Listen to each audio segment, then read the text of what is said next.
ጀግናዋ እናት።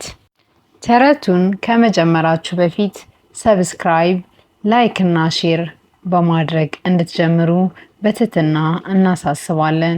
በአንድ ወቅት በሚያንጸባርቁ ጅረቶች በተከበበ ሰላማዊ ሸለቆ ውስጥ ሌይላ የምትባል እናት ከ3 ልጆቿ ታሚ፣ ኬኒ እና ሕፃኑ ኑኑ ጋር ትኖር ነበር። ሌይላ ንግስት አልነበረችም፣ አስማተኛም አይደለችም። ግን የመንደሩ ሰዎች ሁሉ ጀግናዋ እናት እያሉ ይጠሯታል። ምክንያቱም በአንድ ቀን 100 ነገሮችን ማድረግ ትችላለች።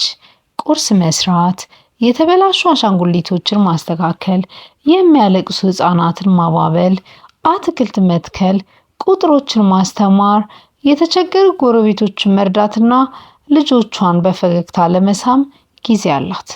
ጠዋት ላይ ፀሐይ ከመውጣቷ በፊት ትነሳለች። ኑኑን በጀርባዋ አዝላ ለኬኒና ታሚ ምሳ ታዘጋጃለች። ለታመሙ መንደርተኞች ሾርባ ታዘጋጃለች። ቤቱን ታጸዳለች። ልብስ አጥባ ታሰጣለች። በደግነት የተሞላ ልብ ነበራት። አንድ ሰው ሲያዝን ወይም አንድ ወፍ ከጎጆዋ ከወደቀች ወፏን አንስታ ክንፏን በማሰር እንደገና እንድትበር ታደርጋለች። ልጆቹ እናታቸውን በጣም ይወዳሉ። ልዩ እንደሆነች ያውቁ ነበር።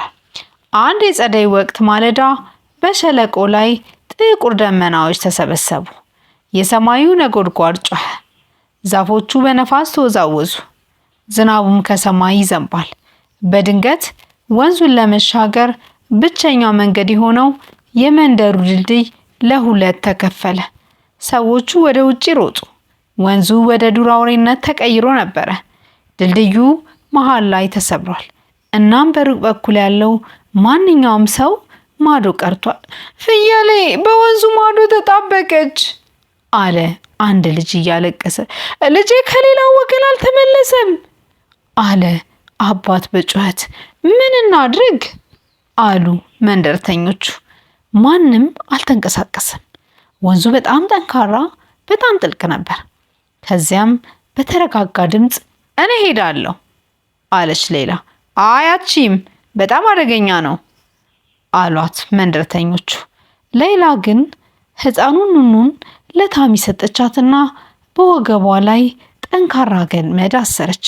ሚዛኗን ለመጠበቅ ረጅም ዱላ አንስታ ወደሚያጋሳው ወንዝ ገባች። ቀስ በቀስ ሌይላ ወደፊት ሄደች። ውሃው በረዶ ነበር። ዝናቡ አይኗን ሸፈናት። እሷ ግን መሄዷን ቀጠለች። የሚያለቅሰውን ልጅ እንዲሁም የጠፋችና አቅመ ቢስ የሆነችውን ፍየል አሰበች። ሁል ጊዜ ለልጆቿ የምትነግራቸውን አስታወሰች። ጎበዝ ማለት ትክክል የሆነውን ማድረግ ነው፣ ከባድ ቢሆንም እንኳን። ማዶ ደርሳ ትንሹን ፍየል አነሳችና ከዛፉ ስር የተደበቀውን ልጅ እጁን ያዘች። ገመዱን ከዛፉ ላይ አሰረችና ሁለቱንም በቀስታ ይዛ ሄደች። በመጨረሻ ወደ ደረቅ መሬት ስትመለስ የመንደሩ ሰዎች እያጨበጨቡ አለቀሱ። ጀግና እናት! ጀግና እናት! ሌይላ ፈገግ አለች። በዚያ ምሽት ሁሉም ነገር ደህና ከሆነ በኋላ ሌይላ ከልጆቿ ጋር ተቀምጣ እያለ ኬኒ እናቴ የተደበቀ ኃይል አለሽ እንዴ አላት። ሌይላ በፈገግታ አዎ አለኝ አለችው። መብረር ወይም ወደማይታይ ነገር መታጠፍ ትችያለሽ አለቻት ታሚ። አይ አይሆንም አለች ሌይላ። ኃይሌ የተለዩ ናቸው። ያለ ገደብ የመውደድ፣ ነገሮችን አስቸጋሪ ሲሆኑ ጠንካራ የመሆንና የምወዳቸውን ሰዎች ተስፋ የማለምለም ኃይል አለኝ።